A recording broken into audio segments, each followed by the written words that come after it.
Greetings, humans! Welcome to another chapter of Worldskills stories.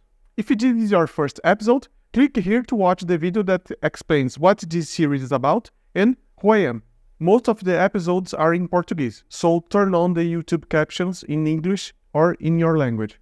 And if you already know what this is about, like the video and subscribe to the channel for more stories and curiosities about the world's largest vocational education competition. In today's episode, we'll talk to Chirag Goel, web design competitor in the 2015 São Paulo edition, and also a former member of the Worldskills Champions Trust. Welcome, Chirag. Thank you for participating and sharing your experience with us. Of course. It's my pleasure to be here. Thank you for listening to my story. No, thank you. So let's start with a general overview so people can understand who you are. Yes, I've been a software engineer for quite a few years now. I started writing my first line of code maybe more than 10 years ago when I was in high school. And since then, I've just switched between different roles or different opportunities as they have come. Worldskills being one of them, where I competed in web design and development. And that sort of brought me to where I am here today, where I continue to do what I love, which is software and software development. As of today, I work for Google on the Google Home division. So if you use one of those products, in some ways, I help the team that writes the code for it. Nice. You work at Google? Yes. Nice. Cool. And when did you first hear about the competition? Yeah. So this is almost a decade ago. I think it was 2012 or 2013 that my father he's worked in the skill development space or just skill training space for almost 2 decades now. But the company he was working for in 2012, 2013 was reached out by Worldskills India to sort of help and train competitors and just sort of see if, they'd be willing to be a partner in this space.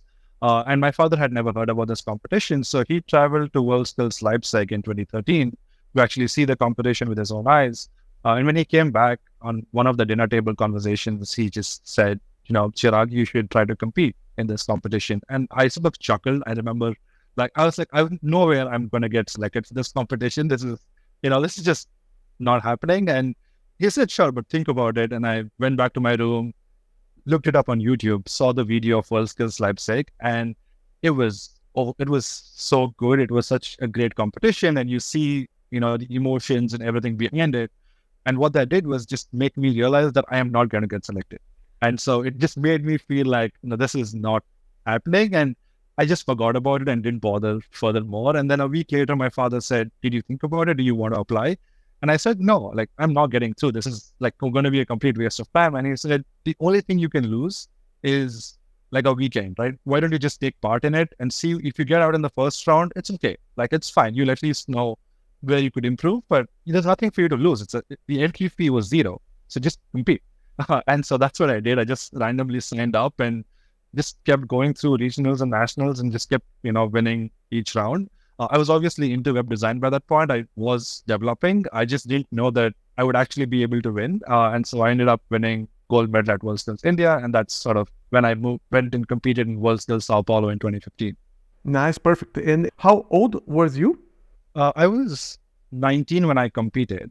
Yeah, I heard about the competition when I was probably 18 and a half. And then I spent about a year going through this and training for the competition. Nice. And before São Paulo, did you already travel to another country? Yeah, so that's the other beauty about Worldskills for me, because I had never traveled internationally before Worldskills. And through the competition, when I got selected, when I won the gold medal in India to represent India, they asked me to first travel to a competition in New Zealand. That was my first international trip. It was just sort of like a competition to give us exposure, practice with some of the other countries before the real competition in Sao Paulo or before the Worldskills international competition in Sao Paulo. So I went to New Zealand as my first country. Sao Paulo or Brazil was the second country for Worldskills. And since then, you briefly touched on the Champions Trust. Through Worldskills, I have traveled 6 different continents. And, to think about back at the dinner table when I thought I would never really even make it anywhere in the space, but now having done the 6 continents, just feels, it feels romantic and it feels like, it was meant to be. And I'm super grateful to Worldskills for that. Thank you for that story, man. I think it's awesome. and it's an inspiration for a lot of people who might listen to us. Yep, for sure. So Chirag, what you would say that were the highlights of your experience, both in the competition and the Champions Trust? I think the whole story itself or like the whole experience of Worldskills is a highlight of my life in general. So to find highlights from that is going to be hard.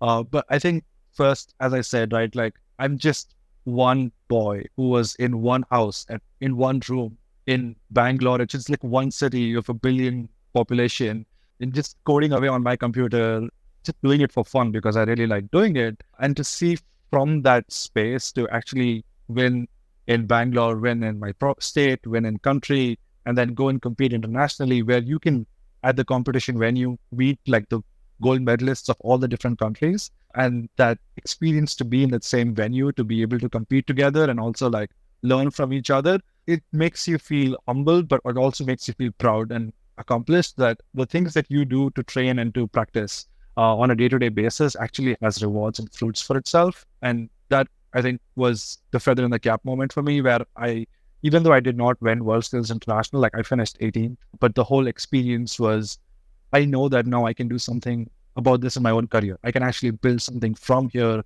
that I can, get into software engineering. I can try out. I did freelancing. I switched around different companies and just, kept finding from stride to stride. That confidence that Worldskills gave me to progress in my career as fast as I could. Web design and development is, at least when I competed, was a 4-day competition where you had 8 modules, 2 modules every day. And it was so surprising to me back then about how you have to build a responsive website. Responsive means that it should work just as well on a mobile as well as on a desktop. So you have to build a responsive website within 3 hours, and we are not going to give you internet. We are not going to give you any frameworks. So you just have like raw JavaScript and raw HTML and raw CSS, and you have 3 hours to build this whole thing. And we all did it. And it was so amazing to me because in your day-to-day job, you just can't live without the internet. Like if you have a question and you're stuck somewhere, the first thing you do is Google.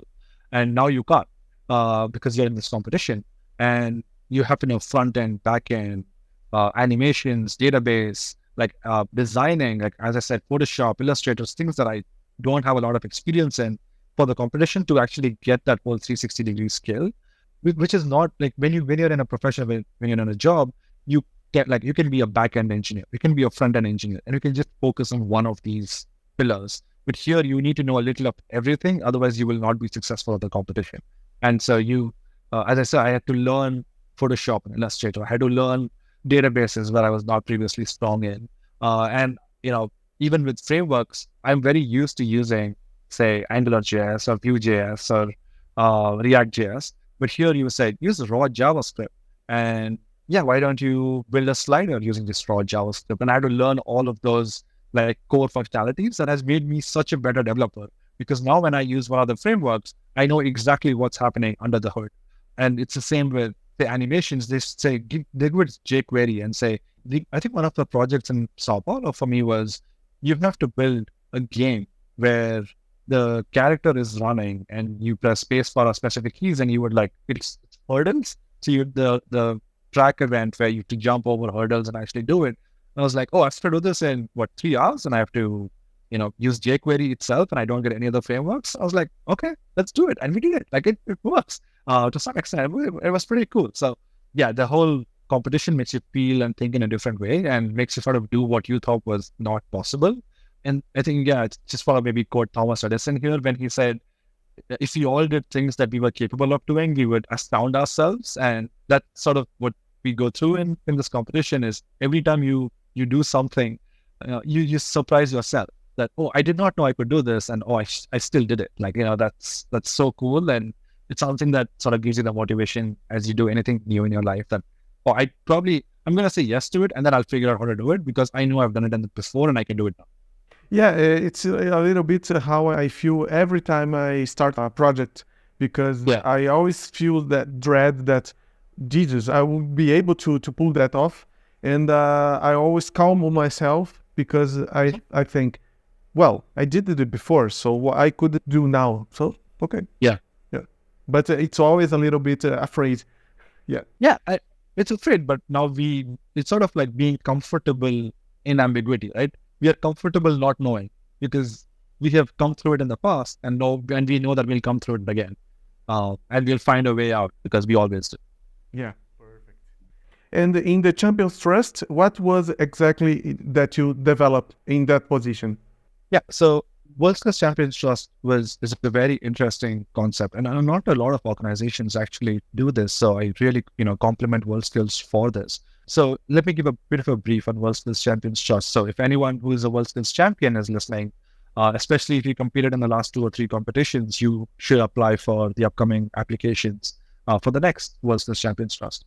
So after a competition, Worldskills tries to bring a certain number of individuals from different continents of the world who have competed in the competition to sort of help raise awareness about the competition, but also sort of give back a voice to the youth. A lot of times when we see the policies and we see the progress and skills being done, it's by people in power, and people in power are not necessarily the young folks like us who are involved in day-to-day of, the skill and actually like adapting. We talk about like Industrial Revolution 4.0, we talk about AI coming in, we talk about hybrid work, but this is actually impacting us on a day-to-day level as we, work in this profession. But the people who make decisions or policies tend to be relatively older gentlemen or gentlewomen who are not necessarily involved in the same way that we are. So Worldskills says, and Worldskills helps through the Champions Trust bring us all on the same page, where we are all on the same platform discussing things. So there's the Worldskills conference. There's a lot of UN events that happen where us in the Champions Trust are invited to go and speak, to go and portray our opinions about how it is to actually be on the ground when we do our professions and how the policies could actually change or adapt for us. Because, 20, 30 years from now, we are the ones who are going to really be in the deep of it as young people. So it's important for us to have a voice and for us to have a say, and for Worldskills to give that platform is extremely valuable. And in return, as a member of the Champions Trust, you get to meet some incredible individuals from around the world, from different continents. You get to meet people in power. You get to meet folks with different thought processes, and in that process, build your own opinions and learn a lot more about the world. I'm a web developer and I've been a software engineer. So I come with a very specific mindset from India, how to be in software engineering space. But if you meet a software developer or a web developer from the US, it could be a very different experience, right? Or if you meet even, say, a beauty therapist from Canada, it could be a very different experience. Or you meet someone on restaurant service from Belgium, it's a very different experience. Or you meet someone in, drywall and pastry from Ireland, it's, and this is what it was. Like when you are all sitting in the same room and you all have the same vision for skill, but you have different ways to achieve it, this whole amalgamation of ideas and discussions and topics makes it a really energizing experience. And I think it's one of the best experiences I've ever had. And so if you're a Worldskills champion, I would strongly suggest that you should try and apply for the trust, the opportunity still arises. It's very nice that you said all of that, because one thing that was always very interesting for me in the Worldskills is that you have a lot of people, a lot of different people. They are in the top of their game, but they know nothing about the other the other skills from their friends. So you have a bunch of people together. They are the best, and they don't know nothing about the others' experience. So they can change perspectives, and it's awesome. It's awesome. Yeah, and I think that's why I say, like, if you have a chance to be a part of the trust, or if you have a chance to stay connected with Worldskills in general, with your own country's Worldskills or international, you should definitely do it, because just meeting different people from different professions outside the scope of a competition, where you have more freedom to try out and speak to different people and just learn and experience. And you would be surprised how much people are willing to learn from you as well. Because in my own space, I feel like everybody already knows what I know and I'm trying to learn from them. But it's so surprising sometimes when something that's so obvious to me is not for the other person. And to also share that, and just that whole feeling feels really, it's magical in some ways, where you feel, sometimes I wish I didn't need to leave the Champions Trust ever, but they have a time limit that you cannot stay in the trust for more than 2 terms. So then you have to step down, and it's a purely voluntary role. Like, you don't get paid for it. It's do it on your own time. And I'd say that if I could stay involved with the trust, I would just do it forever. Like, it's definitely worth every single second that you spend with them. Yeah, but like we are doing right now, we don't actually need Worldskills organization to put us together. We are together now, and everybody who are watching us right now, so we can make it happen. Yes, and this is fantastic. Thank you for actually, doing these interviews and these podcasts, because it's so important for us to also display the lives of a competitor outside of a competition. In the competition, I think, Worldskills does a great job of highlighting it, and you see videos on the internet, and it's really well done. But there's lives before and after the competition, like ours, and you competed, I think, 20 plus years ago. I competed maybe 10 years ago, and for us to be able to connect like this is just beautiful. Yeah, for sure. Thank you for participating. Mm-hmm. So, Chirag, a negative situation or a learning experience during the time you had in the Worldskills?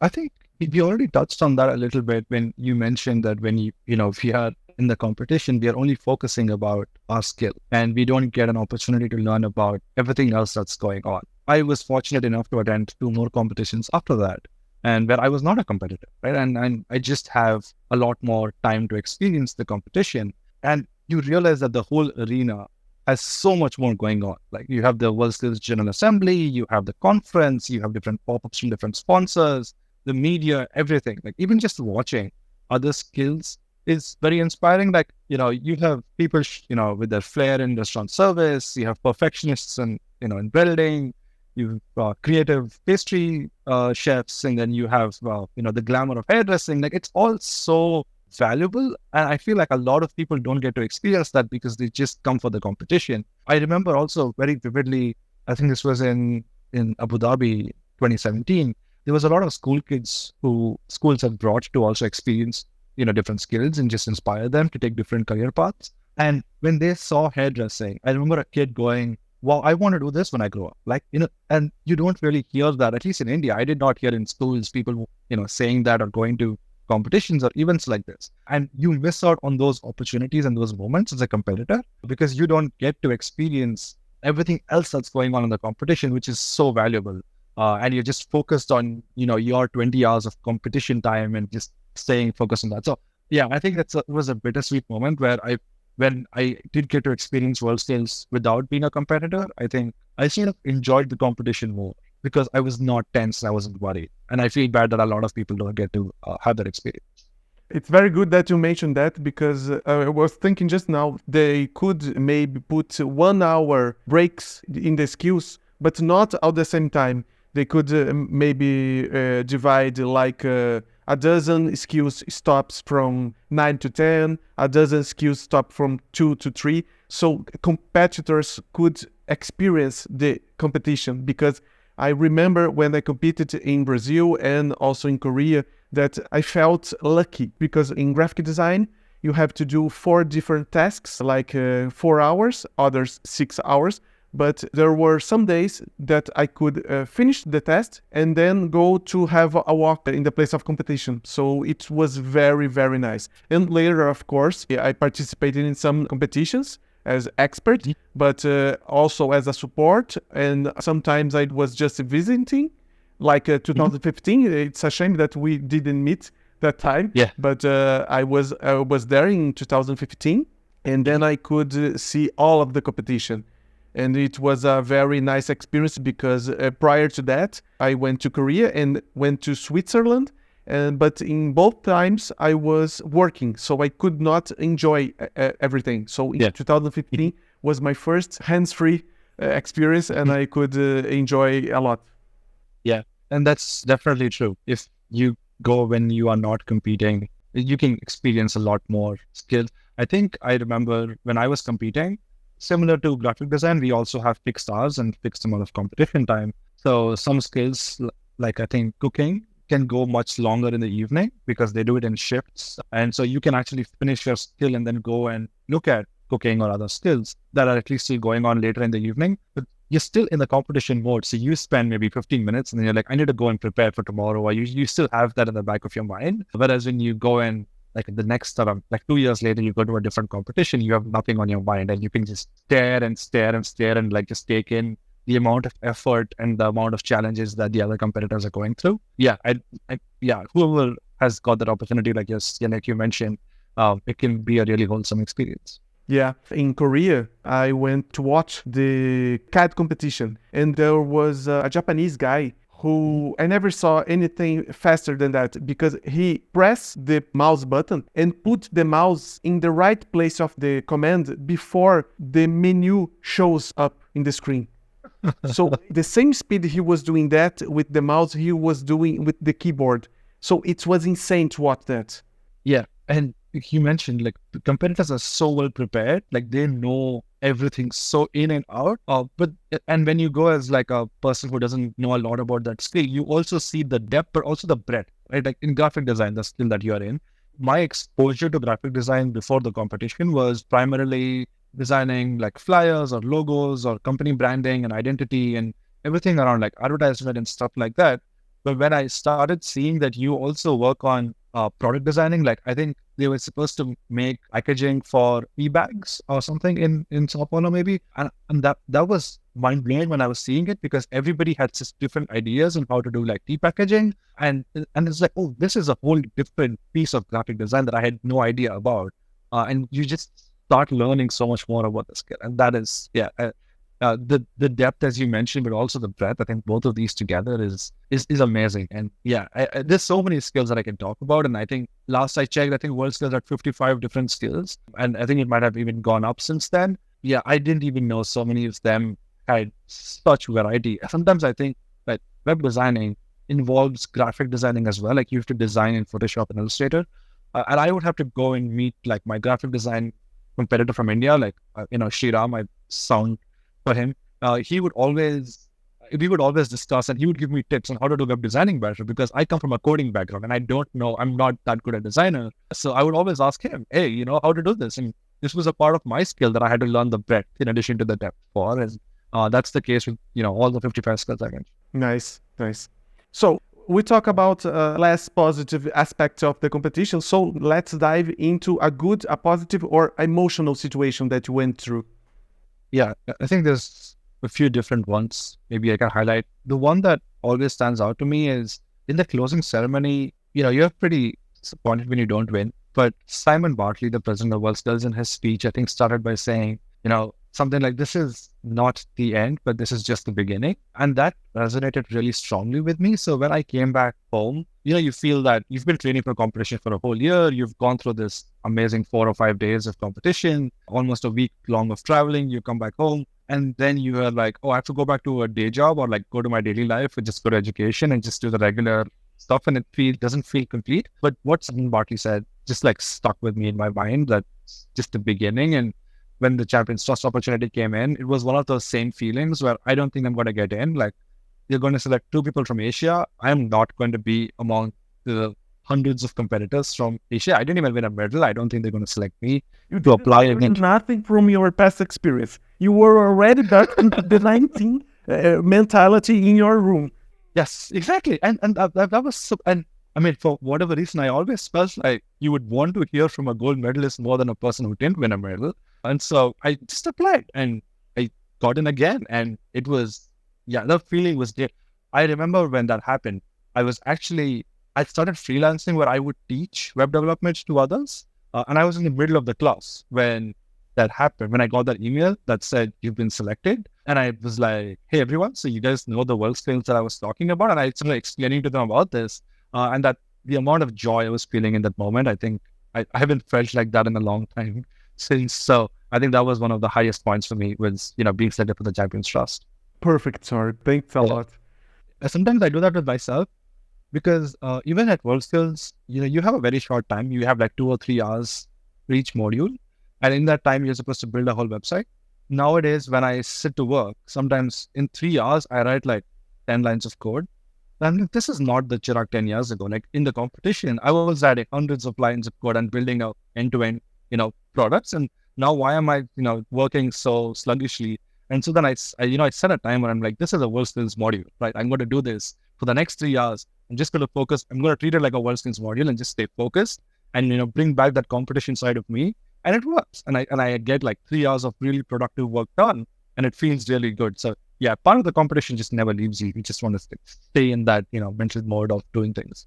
Yeah, for me, it was a little bit different because I always thought that the competition for graphic design pre-press did not represent the occupation, the professional in the market, because you don't have like 4 hours to create something from zero Right. to finish, and you have a lot of research to do. And I always thought, oh, okay, so we are doing something very particular here, very enclosed, but it's based on the real profession. But then I spent some years in the market, and sometimes I had to do crazy sprints like create something in 4 hours from zero to finish because everything went to and you had to do it. So it's not so far from reality, the competition. Yeah. Yep. So how the experience of the competition affected your life? Yeah. I competed in 2015 and was part of the trust for 4 years after that. During all this time, I was primarily in Bangalore in India. Wanted to always study further. I wanted to see if I can improve my skills furthermore. And so I decided to move to the United States to study. And a part of the process is to also apply with statement of purpose as to why do you want to study it, but also you have to get letter of recommendations from people who've been part of your life and how they would recommend you to actually why you should get to study further in that specific college. And I felt so fortunate that Simon Bartley, the president of Worldskills, wrote my letter of recommendation. And so that was something that I definitely owe to Worldskills. A lot of my statement of purpose was also determined by thanks to Worldskills and its exposure. I was able to, continue to build upon on that and sort of get that perspective. As I said, you meet people from different professions. And one thing that I strongly think is something we should change within the software engineering industry is sort of where we always tend to build products for software engineers. And you wouldn't realize it if you're not in the profession, but there is so many tools that we have built for ourselves.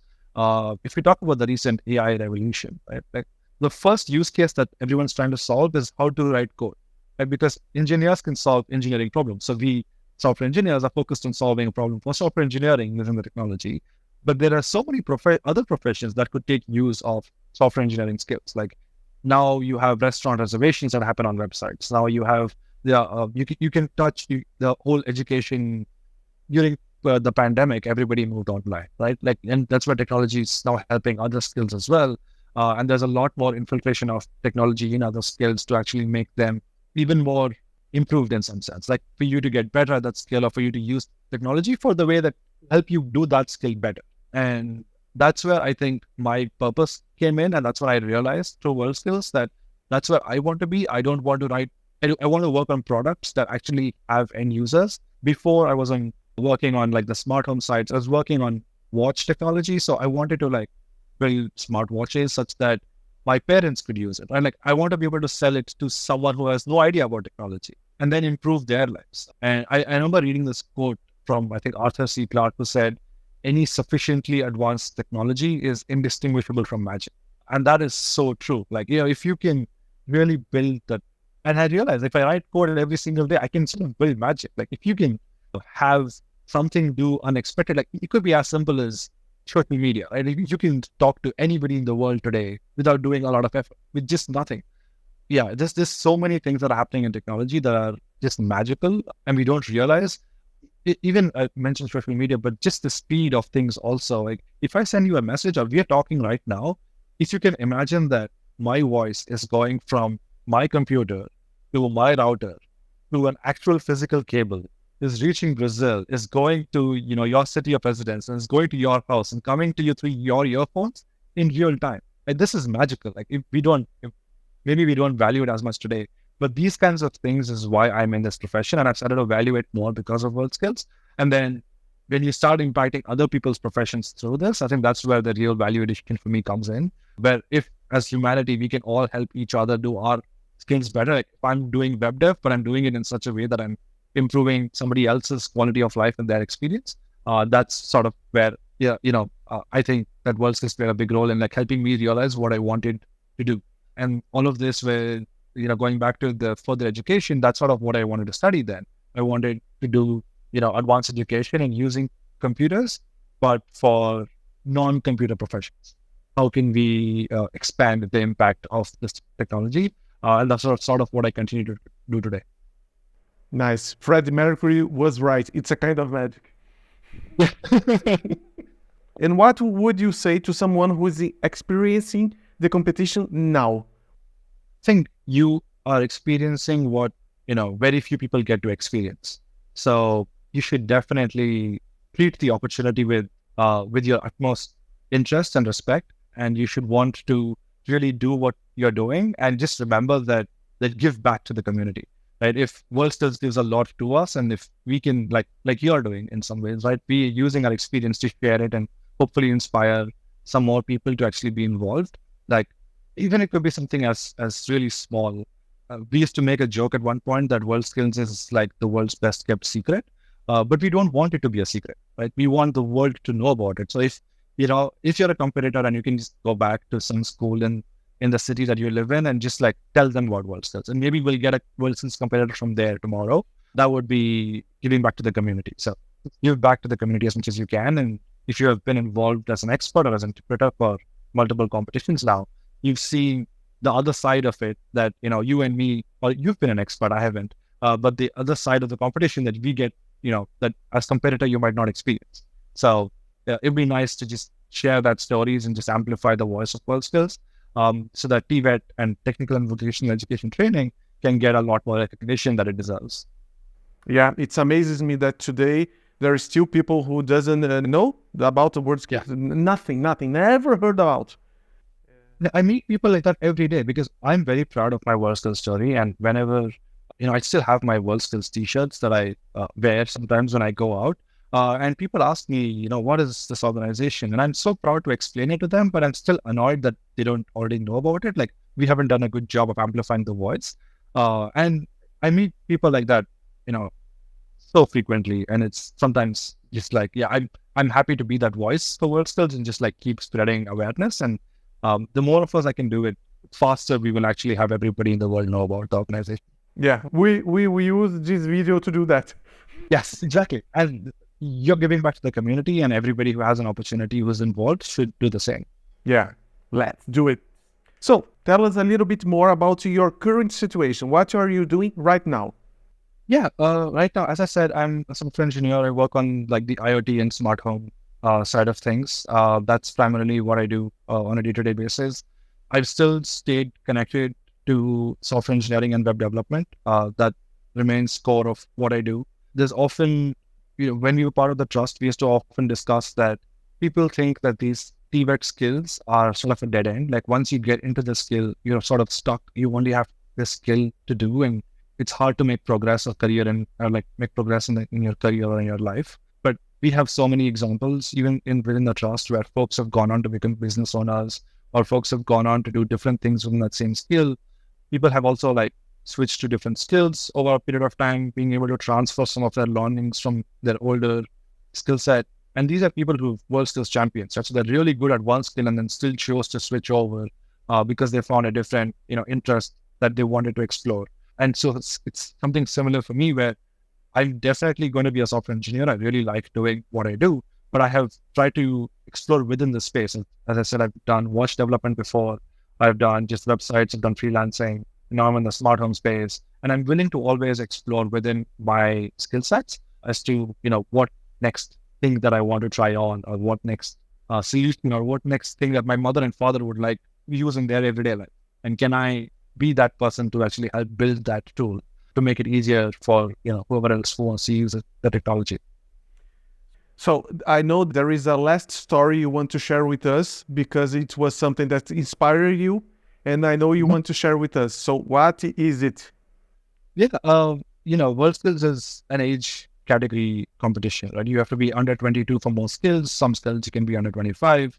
So when I competed, I was 19 years old, and when I competed, I went in Bangalore, the city where I'm from. I went to a competition venue, and it's not as big as Sao Paulo, for example, where you said you have hundreds of competitors in your regional competitions.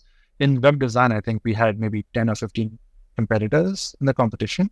And one struck out to me because he was, I think, 12 or 13 years old at that time when he competed in the regional competition. if I remember correctly, I think he made it through the regionals, and we went to the nationals together, and I beat him in the nationals. But he was he was 13, 14, like 12, 13, or 14 years old at that point in nationals, maybe 14, and he was already so good that he was able to make it to the nationals. And I'd always Pranav also was from Bangalore, so we would always talk about this, and we became really good friends afterwards. And he competed next year as well, and he went into the nationals again, and he didn't sort of win the nationals the second time as well. But the third time, when he was still 16 or 17, he competed for national competition in 2018, went to Worldskills Kazan in 2019, and won the silver medal. And to me, that was a big part of my life as well, because I did not win when I competed.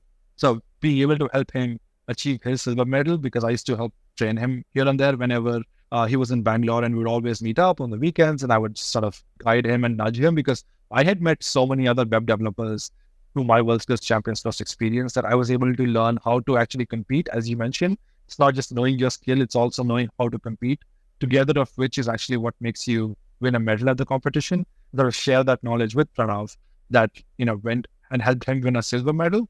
I'm so happy for him, and I think that's inspiring for all of us, that like age is no barrier. You can become really good at whatever age, and he won a silver medal younger than I was when I even competed for the first time.